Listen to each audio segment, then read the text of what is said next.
Tinasa ni Pangulong Marcos Jr. ang basic pay ng military at uniform personnel. Simula po yan sa Enero taong 2026. Ito'y bilang pagkilala sa paglilingkod at sakripisyo ng ating pong kawal. Report mula kay Eden Santos. Matatanggap na ng mga military at uniform personnel ang dagdag sa kanilang basic pay. Yan ang sinabi ni Pangulong Ferdinand Marcos Jr. sa kanyang video message. Anya ito ay bilang pagkilala sa kanilang patuloy na sakripisyo at dedikasyon sa serbisyo para sa kaligtasan ng mga mamamayan at ng bansa. Pero kung magkano itataas ang kanilang sweldo, hindi nabanggit ng Pangulo. Itong nagdaang taon at buwan, hinarap natin ang mga hamon ng kalikasan. Malalakas na bagyo, magkakasunod na lindol, pagputok ng bulkan at mga pagbaha. Sa gitna nito, naging matibay na sandigan ng bayan ang ating mga military at uniform personnel o MUP.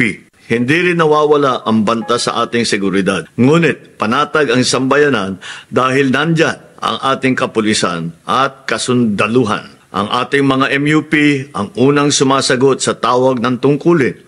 Kahit kaakibat nito ang mga banta sa kanilang kaligtasan. Sa lupa, tubig o himpapawid, hindi kayo nagdadalawang isip na magsakripisyo ng inyong kaligtasan para sa kapakanan ng bawat Pilipino. Bilang pagkilala sa inyong walang sawang paglilingkod, dedikasyon at husay, ating itataas ang base pay ng MUP. Kinumpirma ng Pangulo na kasama rito ang lahat ng MUP mula sa Department of National Defense, Department of Interior and Local Government, Philippine Coast Guard, Bureau of Corrections, National Mapping and Resource Information Authority.